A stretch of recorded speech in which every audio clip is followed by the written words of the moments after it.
Saints of the Americas is a series that seeks to share information on the life and times of the saints of the Catholic Church celebrated in the Americas. Your program hosts are Father Jim Corda and Father Jack Lavelle.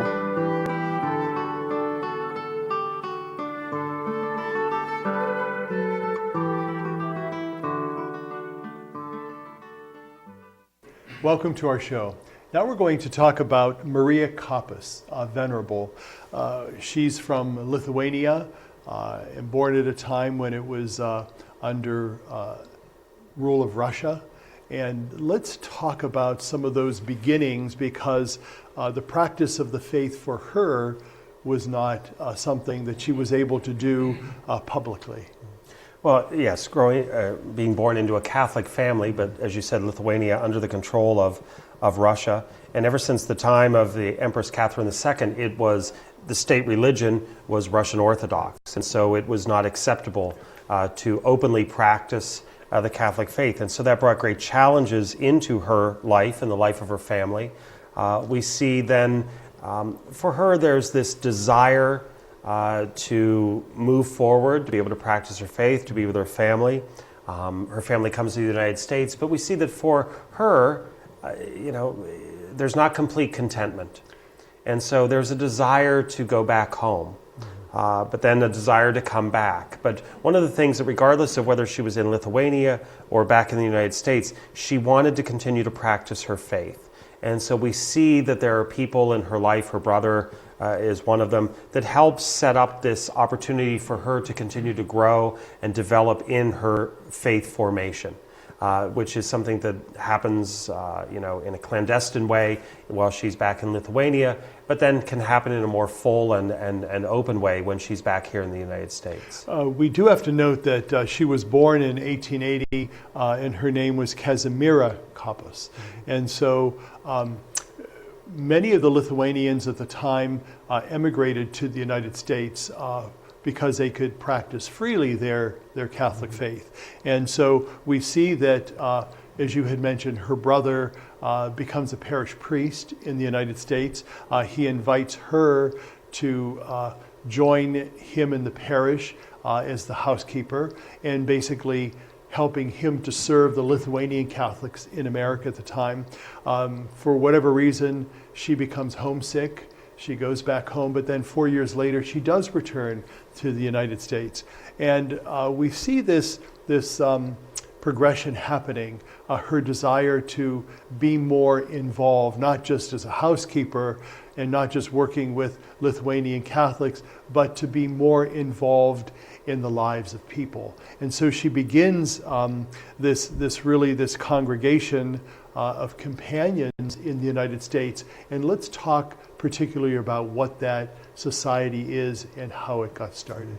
Well, we know that in her growing in her own faith, she spent some time with the religious community in Switzerland, and then her brother helps her to find another priest, spiritual advisor, as she comes here.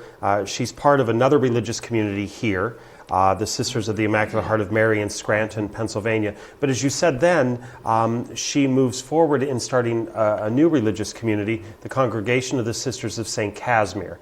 Certainly her patron saint, her name Kazimiera, St. Casimir, and she takes the name Maria in starting this new religious community, and joins with a few others in perpetual vows, and ultimately is elected their superior. But it is, as you said, a ministry of companionship, a ministry of service and reaching out to those in need, and specifically people that found themselves in the same immigrant situations that she did. It's interesting as we talk about immigrants, how important it is for us to help them maintain their Catholic faith and to serve them.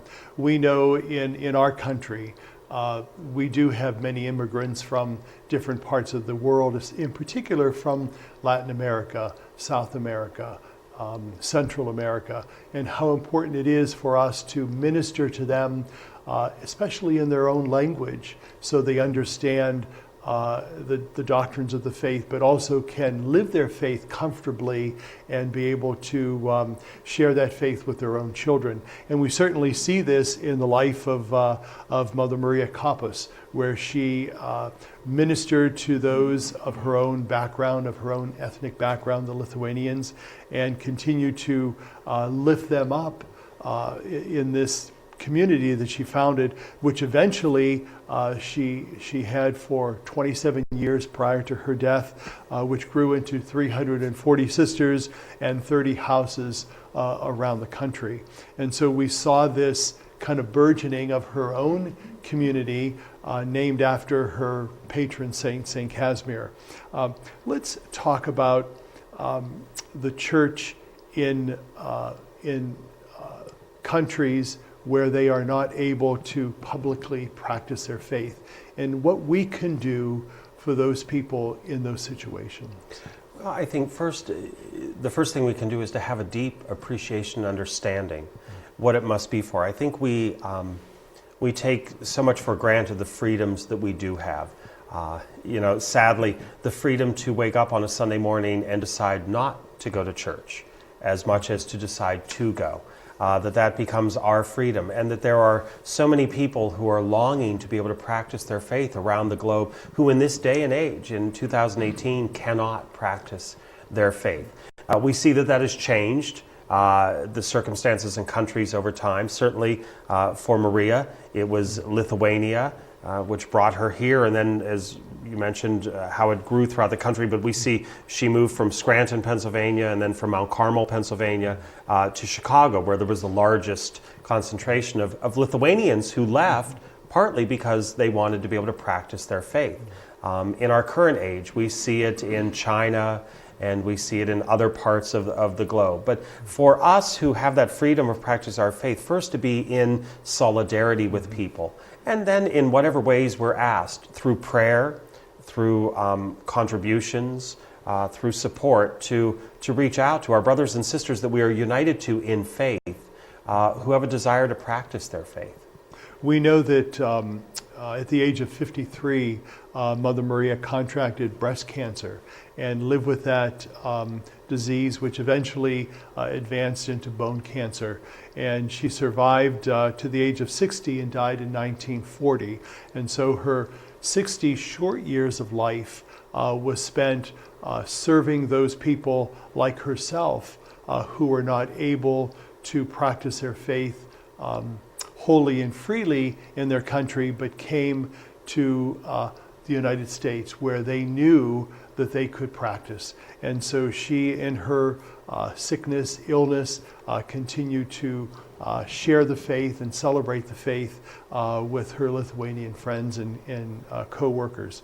And so we, as we do talk about these saints, we encourage the folks that are with us to, through the internet, to go back to the saints we talk about, to find out more information. We only give you a smattering of information. But we're going to talk about another saint in a moment. Stay with us. We'll be right back. The Society of St. Paul announces a new book called Saints of the USA by Brother Marco Buccarelli. This book, for children ages 6 and up, will fascinate young readers as they learn more about the saints of North America. Those who read it will meet 10 figures who have lived lives of holiness, as well as the Immaculate Conception of Mary, patroness of the United States. The book can be found at St. Paul's Books and Gifts at 926 Boardman Poland Road on Route 224. The store is open Monday through Saturday from 11 a.m. to 6 p.m. or call 330-953-2443. or email at stpaulsbookstore@gmail.com and learn more about these saints of our time.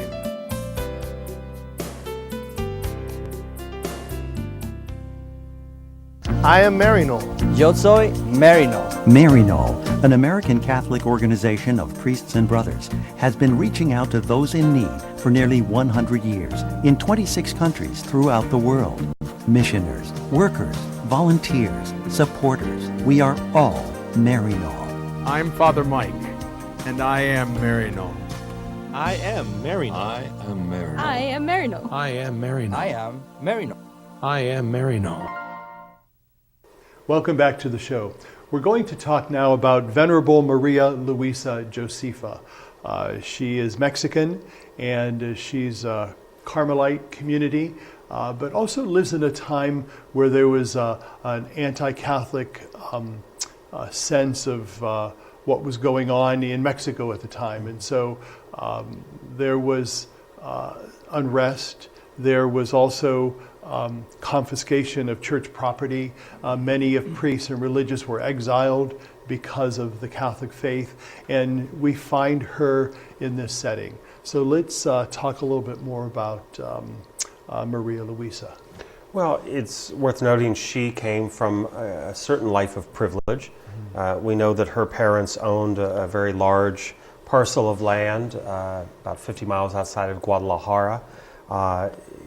She was well taken care of by her family. They loved her. But it was also at a time, especially in the Mexican culture, as is true of many cultures of the time, that the young girl would be raised and groomed to get married. The parents would select the husband for her. We know that when she's 15, they choose what they believe to be a well-suited husband for her. He's twice her age. He's 30, but he's a physician. And so there's a certain sense of wealth and prominence there. They do marry. Now, we're given no understanding that it's not a marriage that has love in it. They stay together. But we do know that after 14 years of marriage, no children are produced from it. They are unable to have children. And her husband, Pascual, dies. We know that after his death, she desires then to fulfill what she really wanted to do with her life in an early age, and that is to become a religious sister. And so as a widow, and as many widows, especially women of some prominence and wealth, she decides to enter the Carmelites of St. Teresa at Guadalajara. And it's there that she takes the religious name Maria. You know, it's interesting, as you were talking, I was thinking about those young people throughout time in history who, because of culture or custom, where there was arranged marriages and so forth, that someone may have been thinking about wanting to be a priest or a sister, and did not because they were adhering to the demands of the culture or the desires of the family, or to carry on the royal name. And yet we see her adhering to her parents' wishes and the culture's wishes, but then the opportunity comes because this was a lifelong desire for her to become a nun. And so she enters this community, and several years later we see that there's other women who join this Carmelite community that she is part of because they join her mission and desire to serve the poor.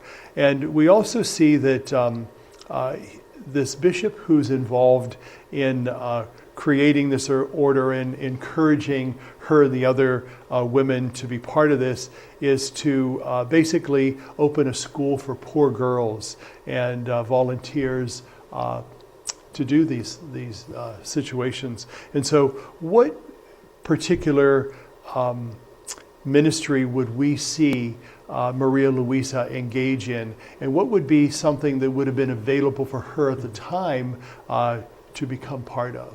Well, certainly, as you said, the bishop at the time, recognizing her and these women, even as to have said to them, you're living like a group of religious women, so you should become a group of religious women. And so from leaving the Carmelites, and we'll get to why she left the Carmelites in a moment, but she does later on then, with the women that are with her, form a new religious community, the Sister Servants of the Blessed Sacrament. And as you said, a school for poor girls is certainly part of that ministry. But what's very interesting about Maria's life is, and something that she could never fully escape, really goes back to the work that her and her husband had established, which was the founding of a hospital. And we see that no less than 3 times in Maria's life, when she leaves the leadership of that hospital, of that serving the poor and the sick, it flounders without her.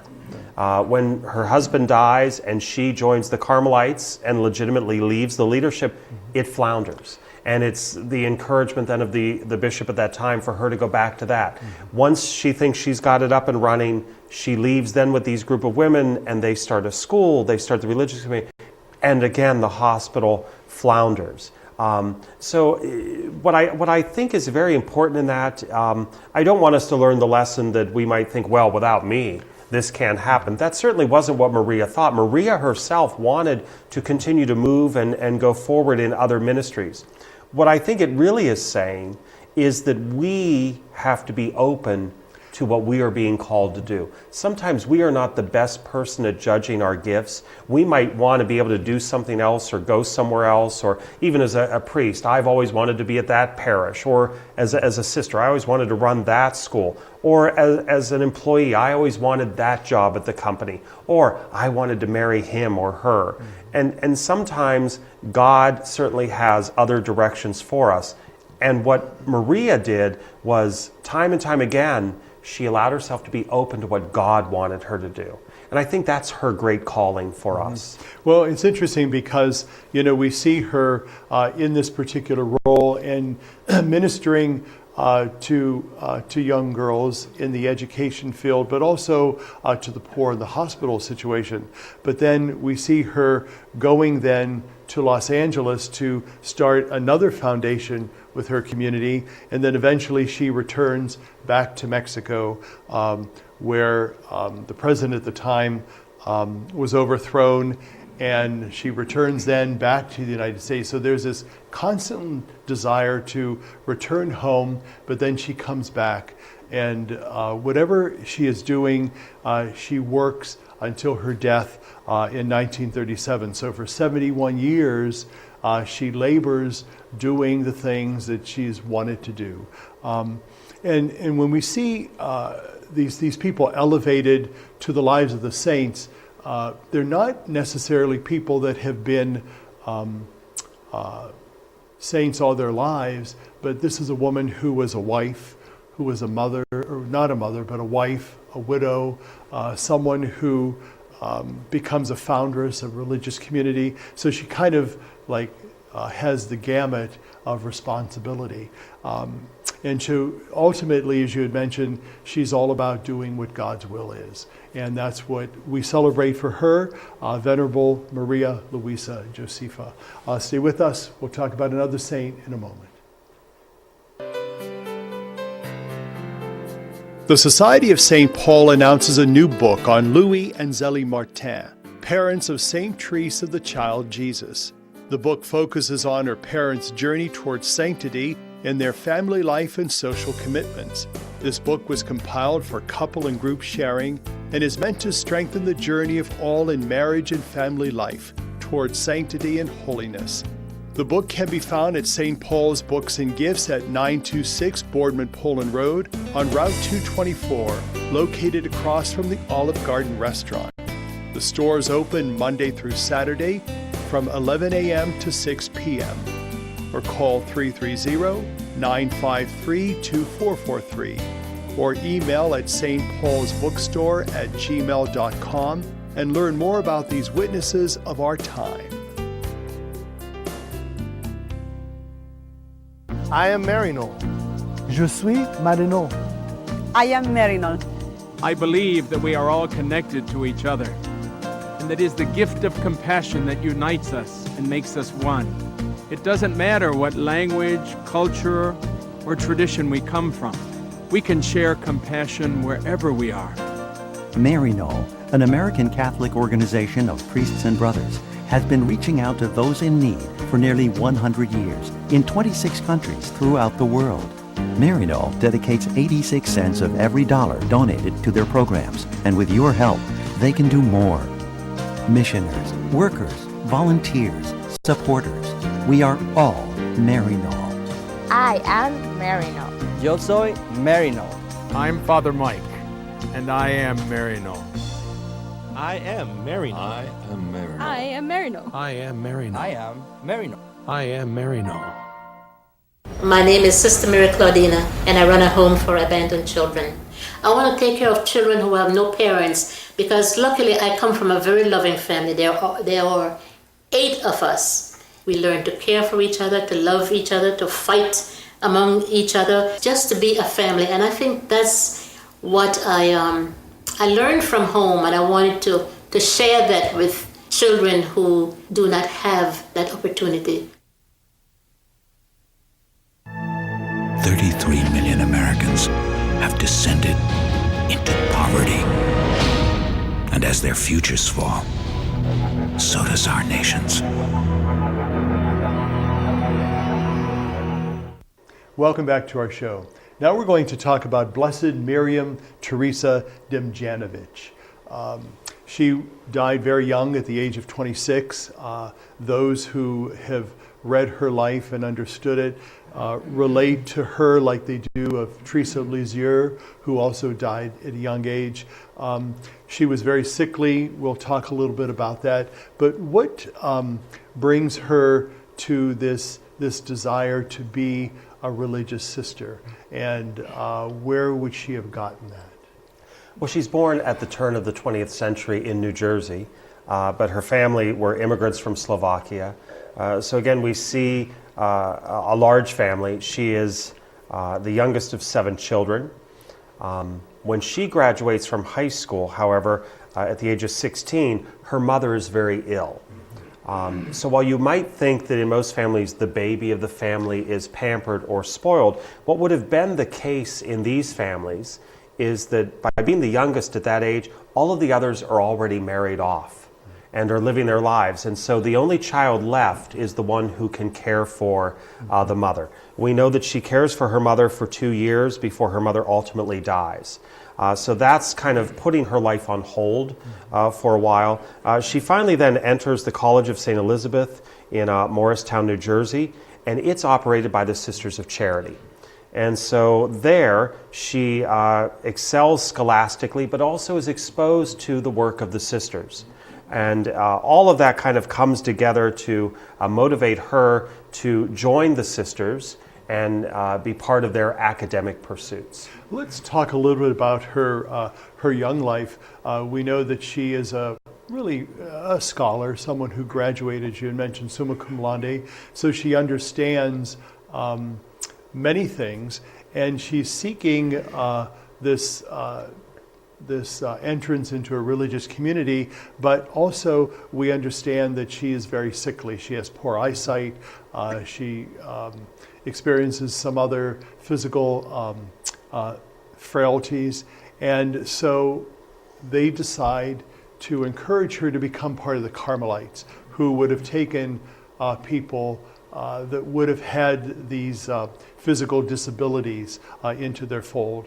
And so it's something that she didn't want to do. She really wanted to join the Sisters of Charity. And so she continues this pursuit. And this happens late in 1924, where she applied to the Sisters of Charity in New Jersey, and she was finally accepted. She was to enter the order on February 2nd in 1925, but her father caught a cold and then eventually died. So her entrance really was postponed until later that month. And so she eventually becomes a postulant, and she takes on the name of Miriam. And so that is her religious name. We also see that she has a spiritual advisor. And how important probably was it for her to have a spiritual advisor, and what did this spiritual advisor help her do? Well, certainly coming from a childhood where her mother dies, and then as we see shortly before she enters the community, her father dies. So there is that sense of maybe being abandoned by those who would be her guide, who would be those to kind of help her along the way. And certainly even in a religious community, the experiences she had, perhaps, if we can look in a little psychologically into this, of wanting to be part of a community who says to you, well, we really don't want you. You don't make the grade for us, but here's this other community. And then ultimately working very hard, being very academically gifted, and finally getting there. All of these things are playing into the fact that she really would have craved and needed someone to offer her that guidance, to help her recognize her talents. And this isn't just because of the extraordinary circumstances of her life. we're all in need of that one person who perhaps can put things into perspective for us and help us see things in a different light. Sometimes we get so consumed with our own view and our own understanding. It's kind of like proofreading your own paper. You don't notice your mistakes. And then you hand it to someone else and you're shocked that they're circling, oh, you did this. Because we're so consumed in our own work, we don't see anything other than what we've already put there. And so that spiritual director would help her to expand and to understand. And we see as a young sister that her frailties continue to grow. She continues to be more ill and experiences what eventually takes her life. But then we see not a lot of compassion coming from her religious superior, who basically said, kind of get your act together. Maybe this illness that you have really isn't an illness at all. And as she seeks advice from her spiritual advisor, she says, Father, for a long time I've tried to do this, but there's nothing there for me to get my act together, so to speak. And so when they finally realize how sick she is, they notified her brother, who called a nurse who was a sister to see her. And so they basically took her to the hospital, where she's diagnosed with physical and nervous exhaustion and has other frailties and physical problems. And the doctors obviously didn't think that she was going to make it, and so she's asked to have her final profession. And so that was granted, and she then died on May 8th, 1927. And what does Father Benedict basically say about her after her death? He told the community at conferences that he would give that the writings, what were written down by Sister Miriam, are of great importance, perhaps very similar to what we experienced with Therese of Lisieux, just those little ways of how one would want to live their life. And because of what he then conveys, the community immediately recognizes there's a spiritual maturity there. While she was seen as being too young to be sick, and that's really what her superiors thought. They thought, you're too young to be sick. This can't be real. Pull yourself together. She was still very young, but there was a maturity in her spiritual awareness, in her love of God. And so he puts that all together in a book that he calls Greater Perfection. And then ultimately he is the one, this priest, who starts to get the ball rolling for her canonization process. And we know that she was the first to be beatified in the United States, and that took place in Newark, New Jersey on October 4th, 2014, and her feast day is on May 8th. Thank you for being with us. Have a good day, and God be with you.